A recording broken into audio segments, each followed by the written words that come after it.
cette deuxième émission de la web série de la Fondation qui est consacrée aux objectifs de développement durable. Installez-vous confortablement pendant que nous faisons entrer les participants qui sont en salle d'attente. Le replay de cette émission sera disponible sur le site internet de la Fondation.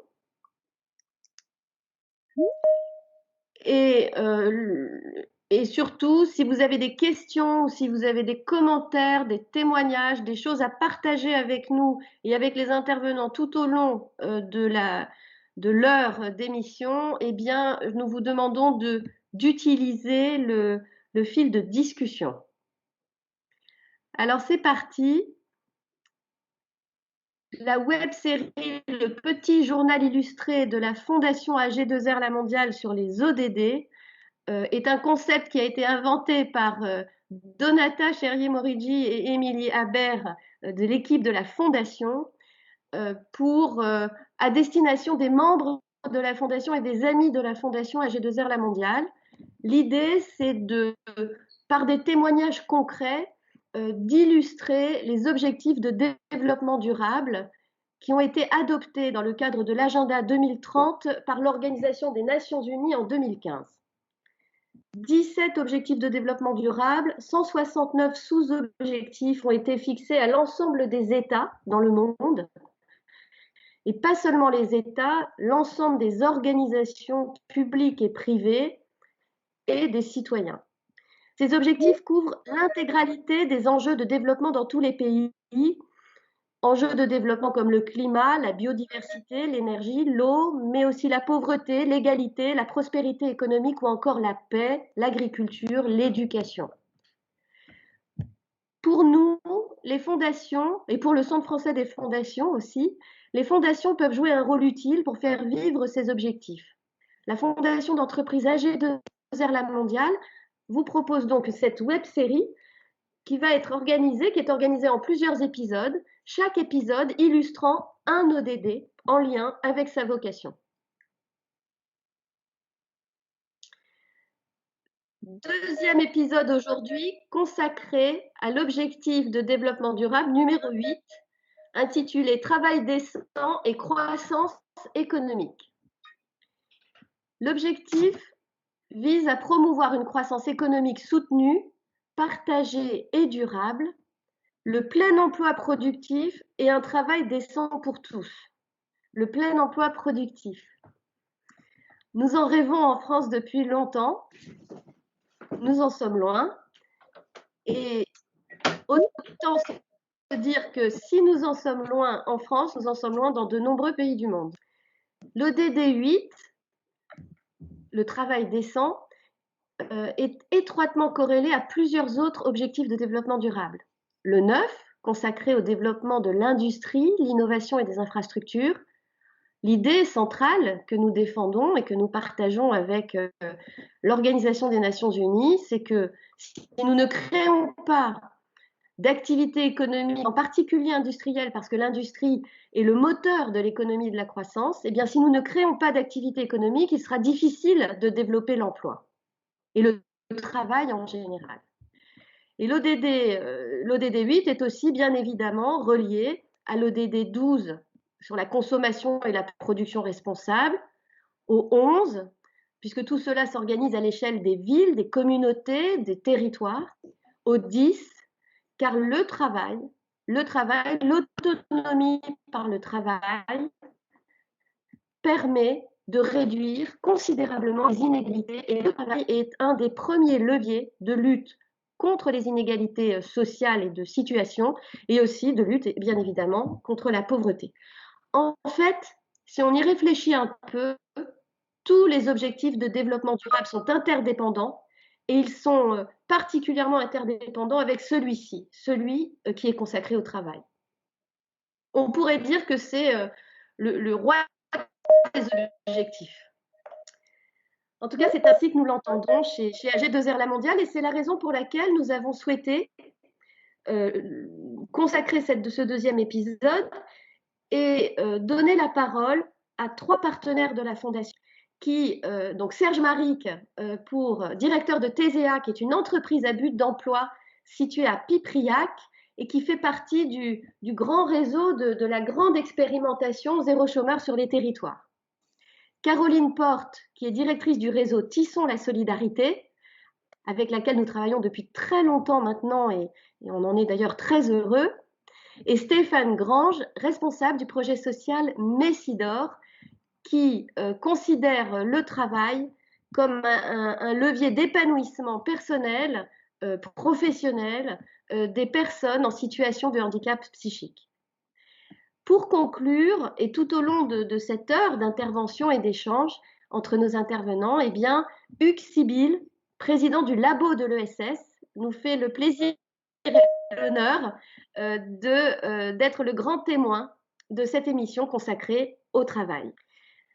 Alors j'espère que vous m'entendez bien. Sans attendre, je vais poser à nos intervenants Je vais une première...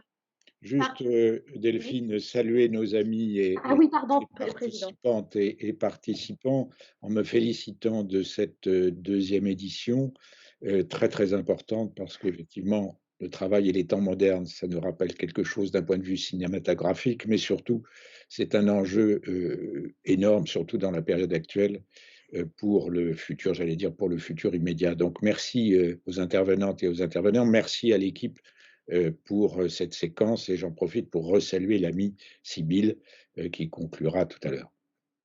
Merci. Merci beaucoup, Président. Bien sûr, à tout moment, n'hésite pas à compléter ou à poser les questions qui s'adressent aux intervenants et qui s'affichent à l'écran. Alors, première série de questions à nos intervenants. Qui êtes-vous? Quels sont vos constats? Qu'est-ce que pour vous le travail décent? Et d'ailleurs, est-ce que cette expression vous parle, vous convient? On va peut-être commencer par Serge, je crois. Oui, Serge Maric, de TESEA. Serge, à vous. 2 minutes. Bonjour à tout le monde. Je vais faire assez vite. Donc, je suis Serge Maric, directeur de l'entreprise TESEA, donc, qui est issu de l'expérimentation territoire zéro chômeur sur un des 10 territoires français. Donc, nous sommes TESEA sur le territoire de Pipriac-Saint-Ganton, en Ille-et-Vilaine. Donc, nous sommes la seule EBE sur le Grand Ouest. Alors, EBE, entreprise à but d'emploi, donc création d'une EBE pour permettre aux personnes privées d'emploi depuis plus d'1 an d'être recrutées en CDI dans l'entreprise et de permettre du coup d'avoir une activité et du travail sur le territoire. Donc nous sommes aujourd'hui 82 salariés en CDI et nous avons démarré le 1er janvier 2017. Voilà, nous avons plus de 33 activités, sachant que chaque activité est des activités utiles et complémentaires. Nous partons donc dans cette expérimentation territoire zéro chômeur sur un simple constat. Ce sont que les personnes en fait les plus éloignées du monde de l'emploi, notamment celles qui ont plus d'1 an d'emploi, ne sont plus dans le système, ne sont plus forcément en lien avec les pôles emploi, les missions locales et toutes les structures qui accompagnent vers l'emploi. Donc le chômage de longue, comme on appelle ça, le chômage de longue durée, l'expérimentation territoire zéro chômeur a cette vocation de permettre à ces personnes-là de travailler et de rendre plus décent leur vie, leurs finances, leur sociabilité. Donc c'est le travail que nous mène sur le territoire. On part en fait, ce que je disais, d'un constat assez simple, c'est que ce n'est pas le travail qui manque, personne n'est inemployable, et ce n'est pas l'argent qui manque non plus. Voilà, donc c'est assez simple comme adage, c'est peut-être plus compliqué en interne, mais ça permet des personnes, notamment les personnes proches des retraites, les personnes en problématiques importantes physiques, les personnes qui n'ont pas d'accès à l'emploi, les personnes en grande difficulté sociale, d'avoir un emploi et de donc travailler sur un territoire où ils habitent, donc proche de leur domicile. Et donc c'est une expérimentation qui vient d'être reconduite puisque 50 nouveaux territoires vont pouvoir partir dès cette année. Et donc voilà, donc nous sommes dans une expérimentation donc qui continue. Nous aurons à TESEA sur les EBE qui sont partis donc à partir de janvier 2017. On va attaquer notre deuxième quinquennat pour arriver donc à 10 ans d'expérimentation donc en fin 2026. Voilà. Le travail décent, ça veut dire quoi pour vous chez TESEA? C'est pas simple de définir un travail décent. Alors nous, la notion de travail, c'est du travail supplémentaire. C'est-à-dire qu'on déjà, la vocation, c'est pas de remplacer une entreprise ou une activité existante, c'est d'être complémentaire et supplémentaire, utile sur un territoire et donc d'exercer des activités qui n'existent pas. Donc ça veut dire qu'effectivement, on est très regardant de ne pas prendre, je vais être vulgaire, mais de ne pas prendre la merde des travaux qui ne sont pas effectués sur un territoire, et donc du coup plutôt d'essayer de professionnaliser les activités qui sont pas connues ou qui sont à construire. Donc c'est tout ce qu'on fait, hein. On agite tous les petites niches de métiers pour pouvoir en fait à un moment donné être capable d'y travailler et de rendre en fait ce travail notamment entre guillemets rentable, c'est-à-dire qu'ils permettent aussi de fournir une richesse alors qu'ils n'étaient pas existants, donc c'est pas simple, c'est-à-dire de montrer aussi aux habitants, à des collectivités, que tout travail est nécessaire dès lors qu'il est utile, voilà, et donc c'est de savoir comment on vient ensuite le financer. Donc voilà pour nous la notion de travail, et pour nous aussi, je finis juste là, c'est de dire aussi que les problématiques sociales ou les problématiques importantes, elles peuvent se régler effectivement dans l'approche au travail. On s'est vite rendu compte que si l'accompagnement n'est pas mené pour permettre à des personnes de rentrer dans des questions de travail, ça peut être très très compliqué de se retrouver en fait au travail sans avoir un accompagnement sur les problématiques qu'on connaît bien, les problématiques sociales autour de l'emploi. Merci Serge. Donc un travail décent, c'est un travail utile, nécessaire et bien accompagné. Stéphane Grange de Messidor, même question. Qui êtes-vous, Messidor? Et pour vous, le travail décent, c'est quoi? Alors, je suis donc Stéphane Grange, responsable du projet social de Messidor. Messidor, c'est une association qui a été créée en 1975 par Vincent Véry, donc c'est un particulier qui a créé Messidor. Et depuis l'origine, on se propose d'accompagner des personnes concernées par des troubles psychiques vers le marché de l'emploi classique et qui sont reconnus travailleurs handicapés ou pas. Donc on se positionne clairement sur le principe même de l'inclusion. Et en fait, ça fonctionne vraiment en mettant en avant les compétences et savoir-être des personnes qu'on accompagne pour répondre aux besoins de recrutement des employeurs. Donc l'idée quand même fondamentale, c'est, in fine, c'est quand même de viser une insertion pérenne sur le marché de l'emploi classique. Et la personne aura défini en fait son périmètre de travail et écarté tout ce qui peut la mettre en difficulté. Et c'est bien le rôle d'accompagnement des encadrants de Messidor à veiller à cette construction, je dirais, cohérente de ce que la personne veut faire. Nous, on est principalement implantés sur la région Rhône-Alpes. Je dis vraiment Rhône-Alpes parce qu'on est vraiment sur l'ancien territoire Rhône-Alpes. Et en Charente-Maritime, on accompagne par an 1300 personnes, sorties incluses, encadrées par 250 personnes. Et l'an passé, on a 280 personnes qui ont travaillé sur le marché de l'emploi, au sens qu'ils avaient un contrat de travail donc sur le marché de l'emploi. Au niveau de Messidor, on propose plusieurs types d'accompagnement. Le premier, c'est vraiment des parcours de transition. Les personnes sont intégrées dans nos structures, font un parcours de transition de quelques années, et petit à petit, ils vont se reconstruire, ils vont se remettre au travail, ils vont construire leur projet. On va les aider. Et puis, quand c'est possible, on essaie de se projeter vers le marché de l'emploi. Le deuxième parcours qu'on propose, c'est un parcours qui a fait un petit peu parler de lui ces dernières années, qui s'appelle l'emploi accompagné. Là, l'idée, c'est d'arriver à insérer 50% des gens qu'on accompagne. On arrive à le faire. Il est basé sur plusieurs principes. Il n'y a pas de sélection à l'entrée. La recherche emploi, elle est rapide. Globalement, on arrive à avoir les premières touches en emploi sur des contrats de plus ou moins longue durée au bout de 3 mois. L'accompagnement, il est individualisé et on va vraiment s'appuyer sur les préférences de la personne. Parfois, en exploitant des pistes qui vont pas forcément aboutir sur quelque chose de pérenne, mais qui vont aider la personne, encore une fois, à se construire. Voilà. Au niveau des constats, moi je dirais que globalement, il y a des choses qui sont assez complexes. Hein. Bon, je veux sortir volontairement de l'état de confinement dans lequel on est, je dirais, depuis une année. Mais le chômage, ça concerne 20% des personnes en situation de handicap. Je pense que ça s'est encore dégradé cette dernière année. Et une autostigmatisation qui est extrêmement forte, au point que les personnes sont persuadées qu'elles ne pourront plus travailler. Au niveau des employeurs, il y a une méconnaissance de tout ce qui touche à à la représentation de la santé mentale, des maladies mentales, etc. Et la maladie mentale est à l'origine de pertes considérables sur une main-d'œuvre potentielle, sur des taux de chômage très élevés, et ça va avoir une incidence directe sur l'absentéisme. Et par rapport à la société, aujourd'hui, il y a quand même un côté un peu dramatique, c'est que tout le monde est concerné. C'est-à-dire que les médias ont quand même bien fait leur travail, les choses se détendent un petit peu. Et là, on s'aperçoit qu'aujourd'hui, pour l'OMS, il y a une personne sur 4 dans le monde qui est concernée, l'OMS, Organisation mondiale de la santé, une personne sur 4 concernée par des troubles psy, quels que soient les pays et quelles que soient les cultures. Après, au niveau de la prise en charge, c'est sûr que c'est pas égalitaire. Et puis, voilà, alors, sur la question du travail décent, moi, je me positionne un peu plus sur finalement les bienfaits du travail. Il y a quelques années en arrière, il y a Inès de Pierrefeu qui a fait une thèse à Messidor pour essayer de définir quels étaient les déterminants qui facilitaient ou favorisaient l'insertion professionnelle des personnes en situation de handicap psy. Et elle mettait un peu en avant ces éléments-là. Elle disait que finalement, avoir une raison de se lever le matin et de donner un peu un sens à sa journée, c'était essentiel pour retoucher un petit peu ce sentiment de bien-être.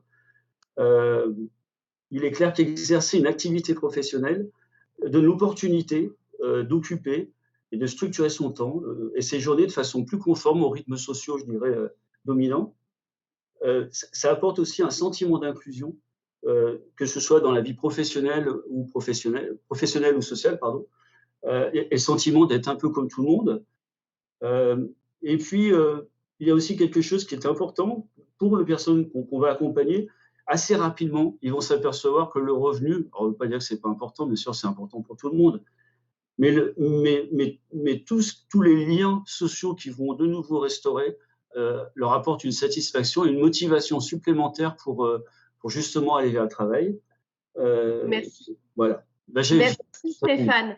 Merci. Un travail décent, c'est un travail qui permet à la personne de se construire, qui rémunère la personne. Hein. Il y a une rémunération et qui ne suffit pas parce que en fait, l'idée qui sous-tend tout ça, c'est l'inscription de la personne dans un collectif. En tout cas, c'est ce que je viens d'entendre. Caroline Porte, que fait le réseau Tissons la solidarité et quelle est votre vision de ce sujet? Est-ce que vous êtes à l'aise avec la notion de travail décent? Parfaitement. Alors, je vais essayer de reprendre, Delphine, juste dans l'ordre assez rapidement. Donc, qui on est? Nous sommes une fédération de SIAE dans l'activité textile, collègues vente et couture. On a 3 grands pôles, l'animation du réseau. On est aussi un centre de formation métier en vente et en couture. Et enfin, on a un pôle de mobilisation emploi qui nous permet de créer des partenariats avec les entreprises, puisque notre objectif est le retour à l'emploi durable des personnes dans l'économie classique. Au niveau du constat, au niveau national, puisqu'on a une fédé qui couvre le territoire, nous, ce qu'on a noté, c'est de grandes inégalités sur les territoires. On a des territoires avec des dynamiques économiques différentes, et de ce fait-là, on ne peut pas penser l'emploi de la même façon. Quand vous avez des bassins économiques qui vivent, c'est une chose, il y a des entreprises qui sont là, dans d'autres bassins, les entreprises ne sont plus là, et il faut vraiment réfléchir à l'emploi complètement différemment, puisque c'est l'emploi qui devient très très loin des gens, et c'était donc à la personne de réfléchir à un métier ou une perspective, en tout cas d'emploi différente. Ce qu'on a noté aussi, c'est l'évolution des métiers, notamment avec le numérique, qui est très fortement marqué, et les nouveaux métiers qui apparaissent aussi par rapport à l'économie circulaire dans nos secteurs d'activité. Au niveau des personnes, je pense que le trait le plus marquant, c'est qu'on a souvent des personnes qui souffrent d'être vues par leur manque et non pas par leurs compétences, parce qu'on a beaucoup finalement, on a souvent une confusion entre un statut social qui définit des compétences professionnelles. Si une personne, par exemple, si une personne est au RSA, on va considérer qu'elle n'est pas apte à travailler, ce qui est absolument faux. Et je tiens à préciser que quand on est en précarité, on n'est pas faible, mais on est fort, parce qu'il faut une force exceptionnelle pour continuer à y croire et à se projeter quand on envoie des centaines de CV sans réponse. Donc ça, c'est vraiment un gros marqueur au niveau de Tisson. Par rapport au travail, donc pour nous, le travail décent, ben, la première chose, ce serait évidemment un travail quand même qui permet de vivre dignement, qu'on n'oublie pas la valeur travail. Et ça, je le dis en opposition aux travailleurs pauvres quand même, qu'on voit de plus en plus se développer, ce qui est pour moi quelque chose de terriblement choquant. Parce que si la valeur travail n'existe plus, ça va poser d'autres problèmes, évidemment qui permet un épanouissement des individus. Au niveau sociétal, je souhaite un travail qui respecte évidemment le droit de l'individu. Je souhaite un travail qui permet de faire progresser une société, évidemment qui respecte le développement durable. Et par rapport à notre activité, j'aimerais bien que le droit du travail respecte le droit humain au-delà de nos propres frontières. On est aujourd'hui dans des conditions un peu mondiales par rapport aux ODD.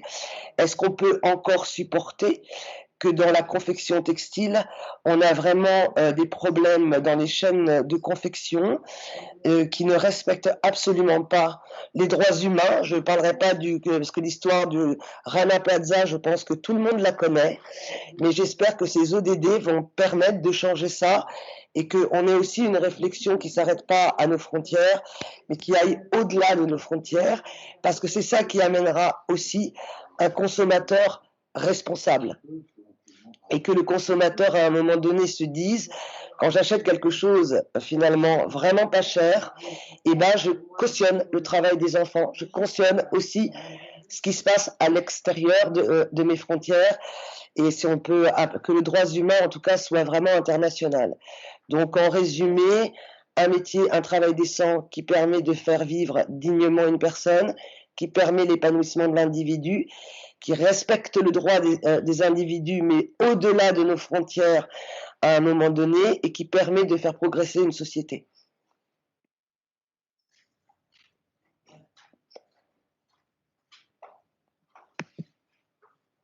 Formidable, Caroline, merci beaucoup. Tu as anticipé sur la deuxième question et tu as déjà partiellement répondu. Donc, ce que tu viens de nous dire est très frappant.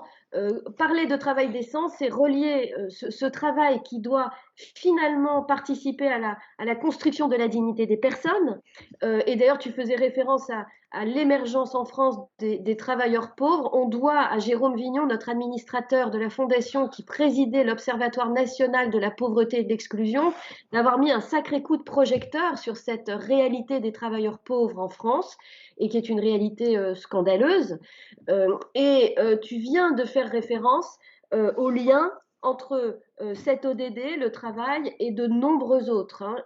Qui sont la solidarité, finalement, par votre activité? Pour toi, vous répondez à combien d'ODD? Ben, je pense qu'ils se recoupent tous à un moment donné. C'est-à-dire que c'est un petit peu un puzzle, pour moi, les ODD, et qui parle de travail, forcément, parle de développement économique, mais parle d'un développement économique avec des conditions qui sont obligées à un moment donné d'être réfléchies au niveau mondial, parce que comme je le disais, le textile, il n'est pas produit qu'en France, donc à un moment donné, c'est une chaîne qui se développe à travers différents pays, et je pense que si on veut avoir une vision, et c'est en ça que les ODD sont forts, c'est que c'est la première fois qu'on a une vision un peu mondiale des choses, et je pense que aujourd'hui il y a l'Europe, mais il y a aussi la mondialisation derrière, et qu'on ne peut pas réfléchir à un ODD l'un sans l'autre. C'est vraiment pour moi des puzzles. Les nouveaux métiers de demain regroupent pareil énormément d'ODD. Comment on réfléchit ces nouveaux métiers de demain?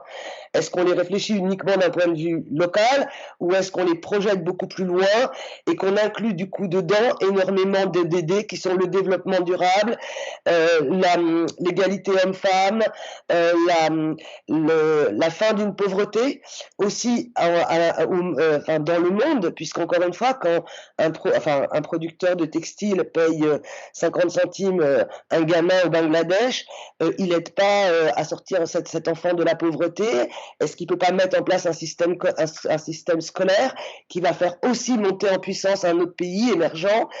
Donc je pense que c'est ça qui est hyper intéressant dans ces ODD, c'est qu'elles nous donnent une traçabilité finalement économique qui est hyper intéressante et qu'il ne faut pas oublier quand on se projette dedans. Super, merci Caroline. Chez Messidor, Stéphane Grange, comment percevez-vous ces ODD? Finalement, est-ce que c'était intégré? Vous faisiez des ODD sans le savoir, comme on peut être de l'économie sociale et solidaire sans le savoir quand on est du champ associatif? Comment vous percevez les ODD? Moi, je me suis bien retrouvé dans le témoignage de Caroline. Je me suis bien retrouvé effectivement dans ce témoignage-là. Moi, je dirais qu'au niveau de Messidor, vraiment, on va vraiment se situer dans l'amélioration des conditions de vie des personnes qu'on accompagne. Et alors, quand j'ai rédigé ces quelques lignes, je me suis effectivement dit à un moment donné, je suis allé voir quand même le site de l'ONU et j'ai vu quand même que, comment dire, les objectifs visés d'un continent à l'autre ou d'un pays à l'autre, parfois, on ne se situait pas effectivement dans les mêmes dynamiques. Je veux dire, après, la dimension subjective d'être dans le malheur ou de ne pas s'en sortir dans la vie, elle est mesurable au niveau des personnes et voilà, on peut difficilement après rentrer effectivement dans une forme de comparaison. Après, moi, je dirais que sur tout le travail qu'on engage auprès des personnes, nous, il faut savoir que sur Messidor, tout est engagé, tout va être fait pour vraiment arriver à remettre les personnes sur le champ du travail, on va dire ordinaire, le marché du travail tout court, pour qu'ils rentrent effectivement dans cette forme de normalisation dont je parlais tout à l'heure. Donc ça veut dire on va blinder au niveau de l'encadrement, on va former les personnes par des professionnels des activités qu'on va déployer. On est vraiment dans cette dynamique-là.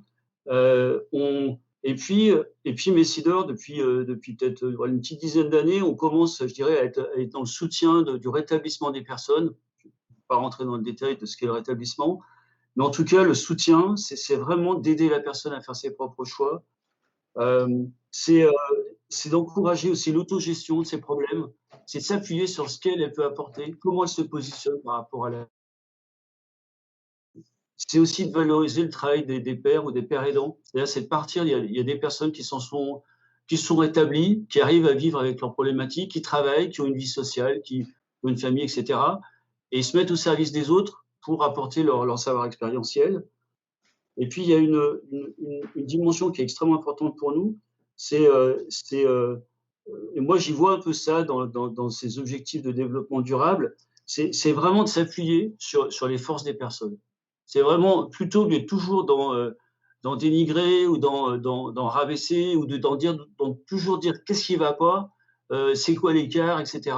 À un moment donné, positionnons-nous sur les forces, positionnons-nous sur ce qui va bien, et notre jugement ou notre manière de voir la personne, elle va complètement être modifiée. Et ça, cette posture-là, ça marche avec tout le monde. Ça ne marche pas juste avec les gens qui sont en situation de handicap psy, ça marche absolument avec tout le monde. Et voilà, j'invite tout le monde à faire un peu cet exercice-là de posture, surtout au niveau des managers vis-à-vis de leur propre équipe, c'est toujours très intéressant.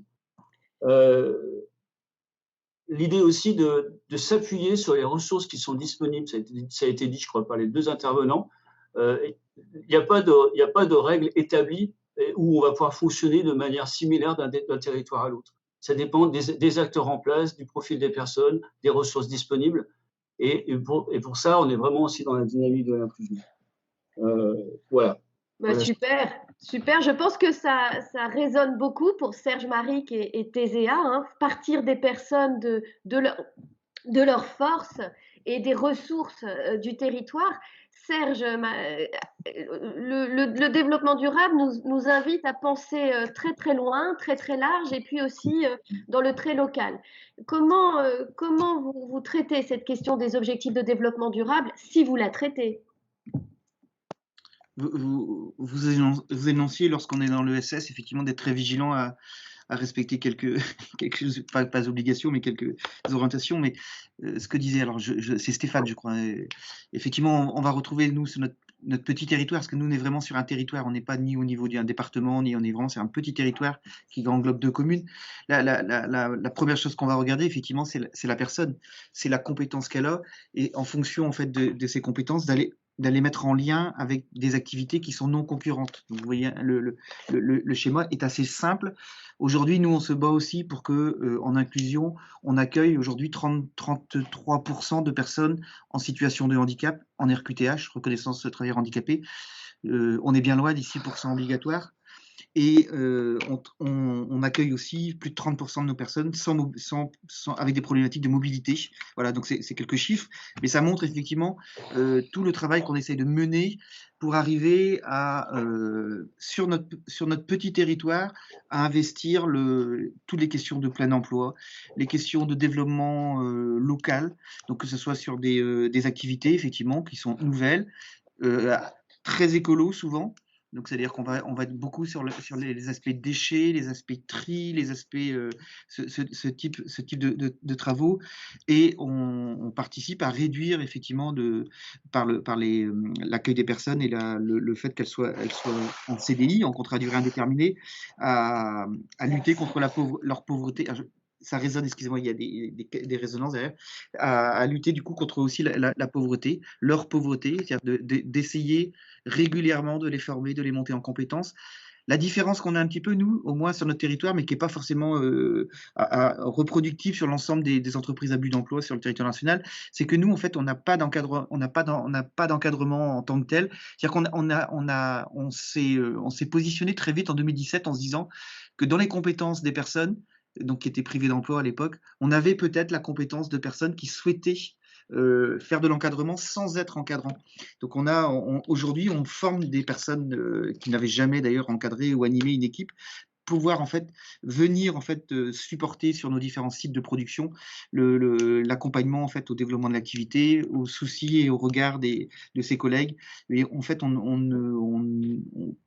jour d'aujourd'hui, en fait, on ne prend pas des encadrants extérieurs. Donc c'est aussi de par la compétence des personnes et le regard qu'on a sur les personnes qu'on recrute, de pouvoir se dire qu'à un moment donné, on est capable aussi d'arriver à des gouvernances qui ressemblent à des entreprises classiques, mais qui ne seront pas effectivement des entreprises classiques, puisque c'est pas l'intérêt de l'entreprise. En fait, le but de l'entreprise, c'est l'emploi, c'est-à-dire ce collectif, en fait, ce collectif qui produit de la richesse sociale, environnementale, enfin et puis tout simplement humaine. C'est ça l'idée? C'est tout à fait ça, effectivement. Effectivement. Alors, c'est en plus, je répète, mais c'est sur vraiment un territoire défini, ce qui permet à toute l'organisation locale, donc la collectivité, les entreprises locales, les habitants, aussi à regarder ce qui se fait et à comprendre ce qui se fait, et peut-être aussi, enfin c'est une ambition, c'est que nos entreprises locales aussi se rendent compte qu'elles ont aussi à modifier leur fonctionnement et d'accepter aussi de ce que disait tout à l'heure Stéphane, c'est pas de se contenter de dire qu'on a des personnes qui ne peuvent rien faire ou qui ne savent rien faire, et c'est aussi d'apprendre à voir comment elles peuvent évoluer et à quel moment elles sont capables aussi d'être à des niveaux de travail, de productivité entre guillemets, qui leur permettent en fait de rejoindre en fait les entreprises. Merci. Dernière question pour cette table ronde. Comment voyez-vous les évolutions du travail dans l'avenir? Alors, pour AG2R La Mondiale, le travail est au cœur même de la protection sociale, qui est assise sur les revenus du travail. Est-ce que ce travail doit rester le socle de la protection sociale? Comment percevez-vous les évolutions? Caroline? Oui, donc en fin de compte, moi je pense que le travail, c'est quand même quelque chose qui a déclenché dans l'évolution des sociétés des choses importantes, que ce soit sur les droits sociaux, sur tous les droits d'un individu quand même à un moment donné. Donc je pense qu'on ne peut pas avoir une société sans que le travail soit un socle. Après, je pense que le travail tel qu'on l'entend avec un revenu, et ça c'est très clair aussi dans les ODD, le travail peut être aussi à un moment donné une finalité d'un parcours, ce qui veut dire qu'il faut tout rattacher avant. On ne peut pas parler du travail sans parler de la formation des individus. La qualité de la formation qui est donnée au niveau des ODD, elle est importante. On a souvent tendance à réfléchir une société par bloc. Alors il y a les études, puis après il y a la formation professionnelle, puis après il y a le travail. Il faut faire vraiment péter les murs entre ces différents secteurs parce que de toute façon, ils sont faits pour aller ensemble. À un moment donné, l'éducation nationale doit aussi être proche d'une évolution sociétale dans le travail. La formation professionnelle doit être liée à des métiers. Il ne sert à rien de former une personne pendant 600 heures si demain, sur son territoire, on se rend compte qu'elle n'a pas de débouché professionnel. Donc je pense que rien ne va l'un sans l'autre et qu'il faudrait arrêter de réfléchir vraiment par bloc et que finalement on ait des parcours de vie et des parcours professionnels qui soient finalement pensés avec des blocs qui se parlent. Et c'est un peu pareil au niveau de nos ministères. Des fois on a le bloc du ministère de l'Éducation nationale, puis le bloc à côté du ministère du Travail, puis le bloc du développement durable. Une société, elle est transversale. On n'a qu'une République française. On n'a pas plusieurs sociétés dans la République française. On n'en a qu'une où tout citoyen a des droits et des devoirs et où tout citoyen a surtout le droit d'avoir la possibilité d'avoir une vie décente où on lui permet d'évoluer à l'intérieur de cette République. Et ça, je pense que le travail est un des piliers pour arriver à ça parce que au-delà de l'individu à qui ça donne un rôle, une sociabilité avec les autres et tous ces atouts que peuvent nous donner une vie active, on le voit bien quand il y a eu le confinement, tous les problèmes qu'il y a pu y avoir au niveau psychique, le travail au-delà de ça, au niveau sociétal, est quelque chose d'hyper important pour l'évolution d'une société. Formidable, c'est-à-dire qu'à un moment où certains proposent un droit à un revenu universel, et je vous invite effectivement, merci Charlotte Debré, à consulter le très bon numéro de la Fonda sur la controverse autour du revenu universel, eh bien Caroline, on entend que, comme d'ailleurs Jean-Baptiste de Foucault, Daniel Lenoir ou encore Patrick Valentin, vous défendez plutôt là le droit au travail. Le droit au travail. Très clairement, oui. Voilà. Oui, et puis, c'est pour moi une évidence, oui. Serge Maric, chez TSEA, vous défendez aussi le droit au travail. Je pense que ça a été la base d'ailleurs de la démarche qui a été pensée avec ATD Carmonde, aide à toute dignité, où le travail est structurant en matière de droit. Quelles sont les perspectives de votre point de vue? L'expérimentation, nous, elle est claire, c'est d'amener les personnes privées d'emploi à l'emploi. Donc, effectivement, en disant que personne n'est inemployable, on part de ce principe. Donc, toutes les personnes qui sont, à un moment donné, privées d'emploi depuis 1 an, rentrent dans une entreprise à but d'emploi sur leur territoire. Donc, on a effectivement sur la création d'emplois, donc des emplois en CDI qui permettent en fait de pérenniser l'aspect un peu plus social et l'aspect financier pour les salariés, pour les personnes. Donc voilà, c'est l'enjeu de l'expérimentation territoire zéro chômeur, et ça permet aussi sur un territoire d'arriver à des notions de plein emploi, des notions où le monde du travail, ce que je disais tout à l'heure, le monde du travail, le monde des entreprises à but d'emploi, le monde de l'insertion, tout ça se regroupe à un moment donné, alors pas se regroupe de façon globale, mais se regroupe pour arriver à la même conclusion, c'est se dire personne ne peut rester au bord du chemin. C'est pas de moi, je crois que c'est ATD Carmonde effectivement qui disait personne ne doit rester au bord de la route. Voilà. Donc ensuite, c'est comment on accompagne tout ça, comment on évite aussi de rentrer dans des questions qui pourraient poser d'autres problématiques, notamment dès lors qu'on parle de modèle économique, puisque nous, notre modèle, en fait, il est calculé sur ce qu'on appelle le coût du transfert du chômage. Alors, je ne vais pas en faire 3 jours.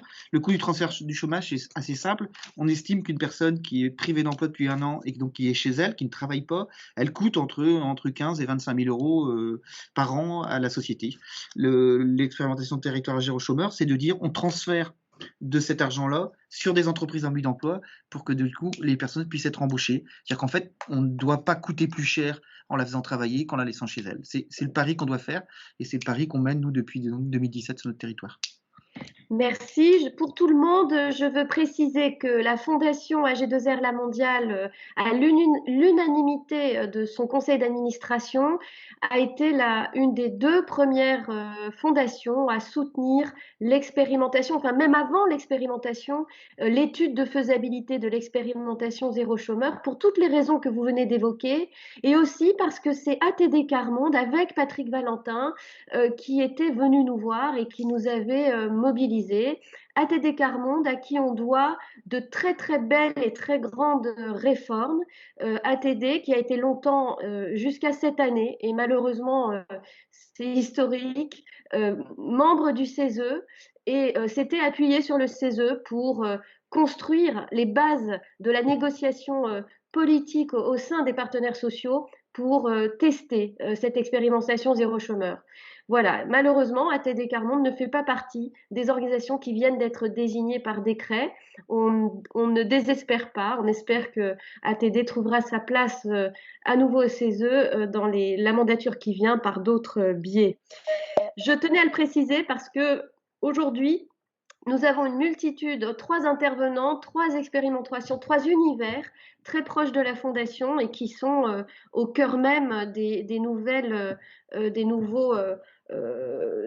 manières de concevoir le travail sans s'aborder les acquis historiques de 45. Hein. C'est aussi pour ça que nous avons choisi. Stéphane Grange, Messidor, pour finir, quelles sont les perspectives ?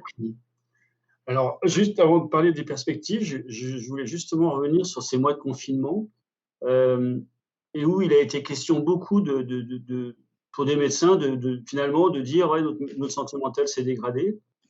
Alors, sans malice de ma part, le confinement, il aura permis à la population tout entière de mesurer à quel point les relations sociales sont importantes, à quel point il est essentiel de se voir, de manger ensemble, de se distraire, d'aller au cinéma, d'aller voir des concerts. Et finalement, pendant tous ces différents temps de confinement, on n'aura jamais autant parlé de qualité de vie remise en cause, de stress, d'isolement et de privation de liberté. Donc voilà, je fais juste ce petit point parce que finalement, en faisant ça, eh ben, quand nous, aujourd'hui, on retourne en entreprise, on n'a jamais arrêté d'y aller, même pendant le confinement, on a fait des insertions, la donne, elle avait un petit peu changé. Les choses avaient bougé. Et voilà. Et je trouve que forcément, je veux pas dire que c'est génial qu'il y ait eu ça, hein. Mais en tout cas, ça permet, en touchant tout le monde, finalement, on défend aussi la cause des personnes qui sont le plus éloignées de l'emploi à cause de problématiques d'ordre psychique. Je dis d'ordre psychique, mais on pourrait aussi, j'irais élargir le cercle vis-à-vis des autres types de personnes qui sont accompagnées par les 2 autres structures qui sont présentes. L'autre chose aussi, en termes d'évolution dans la manière de voir ou d'envisager les choses, il y a quelques jours sur Facebook, quelqu'un m'a envoyé un petit graphique, une petite bulle, type BD un peu. Sur le premier camembert, c'était marqué comment on a appris à évaluer la réussite, comment on nous a appris à évaluer la réussite. Le camembert a été partagé en 2. D'un côté, on avait le salaire et de l'autre côté, on avait le statut social. Et puis juste en dessous, il y avait un autre camembert qui était marqué « Comment tu dois évaluer ta réussite ?» Et là, en fait, on retrouvait un camembert avec plusieurs secteurs, on va dire. Il y avait la santé mentale, il y avait la santé physique, il y avait faire ce que tu aimes, il y avait le temps libre, il y avait le statut social et il y avait le salaire. Bon, volontairement, je le dis dans ce sens-là. On aurait pu démarrer par le salaire, mais je n'ai pas choisi de démarrer par le salaire. Et puis enfin, je rejoins aussi ce qui a été dit par les 2 autres personnes, en particulier par Caroline, sur tout ce qui concerne la notion de formation. Et justement, je trouve par rapport à un petit peu à la mouvance dans laquelle on se situe, il est vraiment temps, je dirais, de s'acculturer aux différences et à la santé mentale. Quand les personnes rencontrent effectivement ces troubles psychiques qui sont extrêmement handicapants dans la vie de tous les jours, pas seulement par rapport au travail. Et depuis quelques années, en France, se développe un tout petit cursus de formation qui s'appelle les premiers secours en santé mentale et qui vise à former des secouristes en santé mentale. Et cette formation, elle dure 2 jours, elle est ouverte à tous, et surtout, elle est ouverte à des profanes. Elle n'est pas ouverte à des spécialistes, à la limite même comme moi, voilà, qui est très, très habitué à travailler avec ce type de public. Elle est vraiment ouverte, j'en ai marqué quelques-uns, mais ça peut être les fonctions régaliennes, c'est les employeurs privés, publics. C'est formé au plus jeune âge, c'est dès le collège, les lycées, les étudiants, justement sur toutes ces dynamiques qui sont autour du premier secours en santé mentale. Et l'idée, c'est vraiment le cas échéant, de venir épauler une personne qui n'irait pas bien. Voilà, alors ça peut être dans une entreprise, hein. Nous, c'est un peu les jalons qu'on essaie de se mettre, c'est effectivement de développer les premiers secours en santé mentale un petit peu plus versus entreprise. Cette formation, au départ, elle a été faite pour le commun mortel, en tout cas pour tout le monde, pas forcément pour une visée purement entreprise. Voilà un petit peu dans quelle dynamique on se positionne. Et on s'aperçoit, je dirais de nouveau, de l'importance du lien et cette volonté absolue, en tout cas vraiment déclarée, d'arriver à rompre avec l'isolement. Dès que les personnes s'isolent, il faut aller les voir, il faut parler avec elles et il faut comprendre ce qui se passe. Voilà. Et voilà, alors en se projetant un peu, je me disais que finalement, en 2030, je pense que les liens avec le monde de l'entreprise vont encore s'intensifier. On voit encore aujourd'hui, il y a beaucoup de labs inclusion qui sont en train de se développer. Et pour intégrer, j'ai envie de dire, directement à leur sein des solutions, je dirais, très concrètes. Il y a l'exemple d'Andros qui a intégré en son sein une équipe de personnes concernées par des troubles du spectre autistique et qui sont accompagnées, encadrées par des spécialistes à la fois de l'accompagnement de ce public et puis qui sont vraiment des personnes dédiées au management de ce type de public et qui font bien le lien avec Andros. Et puis enfin, Internet ou les médias a largement contribué à décloisonner les problématiques des santé mentale et à informer sur la manière d'accompagner les personnes dans toutes les sphères de leur vie professionnelle, dans leur projet de vie. L'objet, c'est pas de s'intéresser uniquement à l'insertion professionnelle. Il va falloir aussi, je dirais, remonter un peu la pelote et se poser des questions sur leur autonomie, leur logement, leurs loisirs, le degré, je dirais, d'observance par rapport à leur situation de santé. Voilà. Et puis pour conclure, aujourd'hui, la société tout entière se sent un petit peu plus concernée et on aura besoin de toutes les forces vives pour pallier aux difficultés et pas de défendre un modèle unique. Voilà. La pluralité de toutes les solutions en France, compte tenu de la diversité des environnements qu'on a, est absolument essentielle pour les années qui viennent. Merci beaucoup Stéphane pour cette pré-conclusion sur la pluralité des situations et des formes et le fait que vous nous rappelez que toute entreprise, quel que soit son statut et sa taille, est confrontée à ces sujets de santé mentale et qui renvoie à la conception qu'on peut avoir du travail dans l'entreprise comme vecteur d'intégration des personnes, quelles que soient les difficultés ou les atouts dont elles disposent dans un collectif et ce lien entre la personne et le collectif, y compris de travail.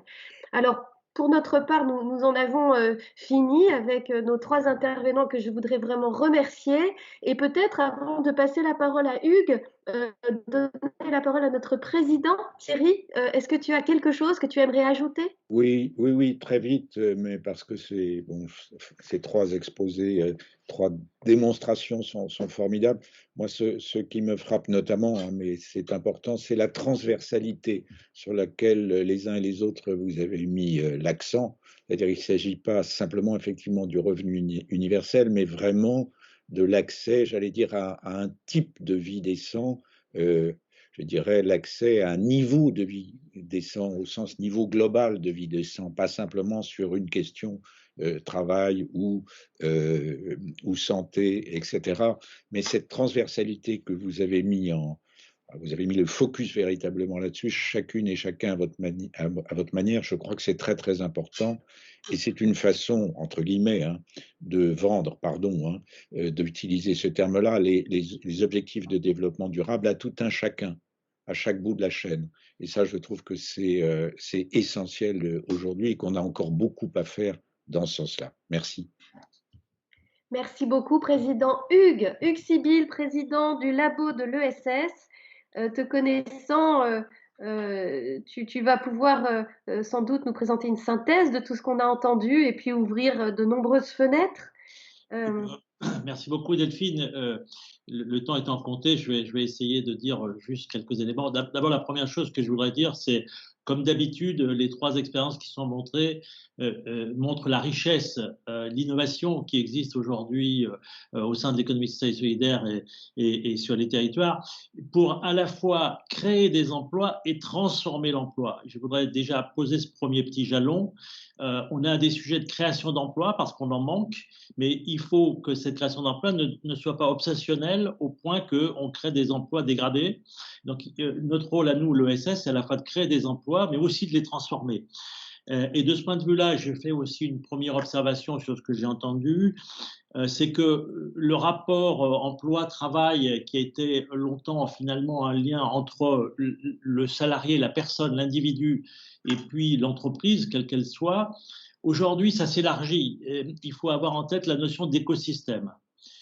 Il faut avoir, c'est un mot à la mode, c'est comme ça, mais l'écosystème, ça veut dire que c'est un système dans lequel il y a plusieurs acteurs qui doivent être amenés à travailler ensemble, ce qui n'était pas forcément le cas avant, parce que les solutions doivent mettre en jeu différents types d'acteurs.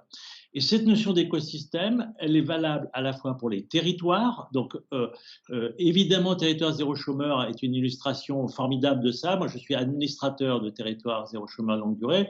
Donc, on voit bien que l'entreprise à but d'emploi, elle est dans un écosystème territorial où il faut qu'elle travaille avec les acteurs, les collectivités, les entreprises, etc. Et dans cet écosystème territorial, la personne elle-même doit devenir de plus en plus un acteur. C'est-à-dire, on ne fait pas des choses pour simplement donner à quelqu'un de passif un emploi. Non, il faut que le salarié, la personne qui recherche l'emploi soit acteur et qu'on le considère comme un acteur. Mais cette dimension territoriale doit être couplée avec une notion de filière. Et c'est pour ça que c'est bien que vous ayez eu ici la solidarité, parce que tout ne se réglera pas au niveau des territoires. On voit bien quand on regarde le textile qu'il y a des enjeux qui sont mondiaux. Donc, il faut avoir des écosystèmes de territoire et des écosystèmes de filières. Hein, sans faire des choses trop compliquées, mais il y a une notion de chaîne de valeur sur laquelle on a travaillé entre le labo et la Fonda avec Yannick Blanc. Et donc la chaîne de valeur, elle ne peut pas se résumer au territoire. Il faut aussi regarder comment ça se passe à l'intérieur d'une filière pour éviter que, par exemple, il y ait des emplois dans une entreprise qui soient très bons, de qualité, mais que par contre, en fait, les difficultés étaient externalisées et que dans la chaîne, eh ben, c'est ailleurs que se trouvent les emplois dégradés, indécents et de difficultés.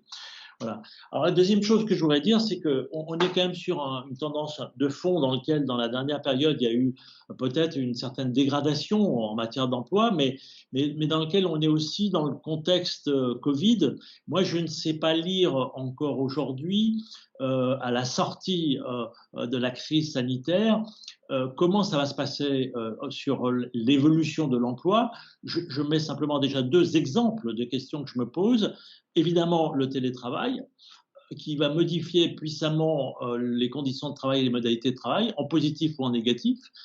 Je mets aussi sur la table, par exemple, les auto-entrepreneurs. Si on regarde dans les 10-15 dernières années, globalement, nos sociétés ont énormément valorisé les auto-entrepreneurs. Moi, je constate qu'aujourd'hui, les auto-entrepreneurs sont en difficulté parce qu'ils sont isolés et l'isolement fait qu'on est mal protégé, on n'a pas de réponse. D'un point de vue psychologique aussi, la solitude est terrible. Donc, ça nous amènera peut-être aussi, la crise sanitaire, à se re-questionner sur cette notion de toutes ces formes de travail, d'autant plus que dans les années précédentes la crise, il y avait eu un certain nombre disons, d'évolutions qui sont connues, mais quand même qu'il vaut la peine de rappeler, avec des formes hybrides de travail, notamment par l'émergence de plateformes numériques et ce qu'on a appelé l'ubérisation, c'est-à-dire des travailleurs qui ont un rapport avec ces plateformes qui est un rapport assez dégradé en termes de protection.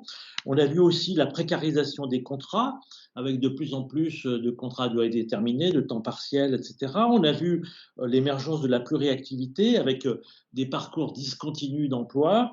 On a vu la dégradation des conditions de travail avec en particulier l'émergence de choses qu'on connaissait moins avant, de stress au travail, de burn-out, etc.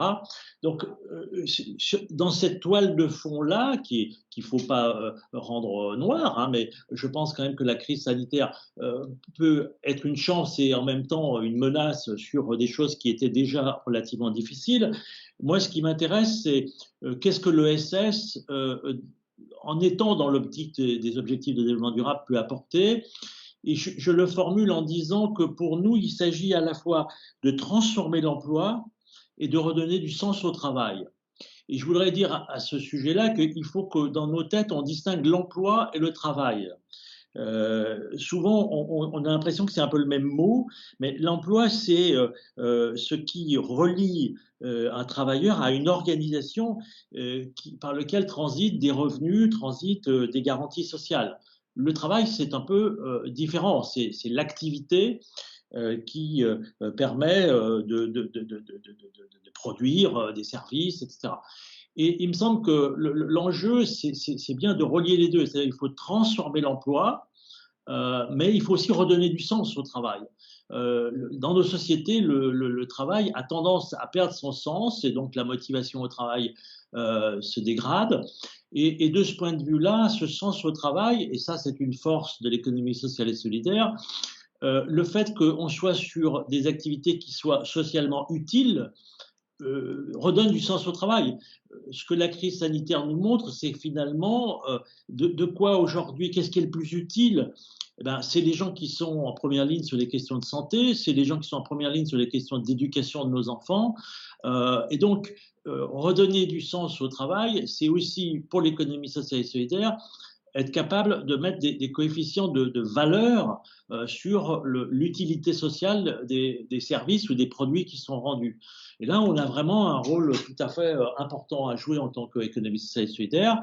Et je termine mon propos en disant qu'au labo de l'ESS, on a travaillé à un moment sur un chantier que nous avions appelé les nouvelles formes d'emploi. Et on avait conclu en proposant une espèce de carré de l'emploi de qualité qui peut peut-être être utile pour les participants de ce matin, pour y travailler et y réfléchir.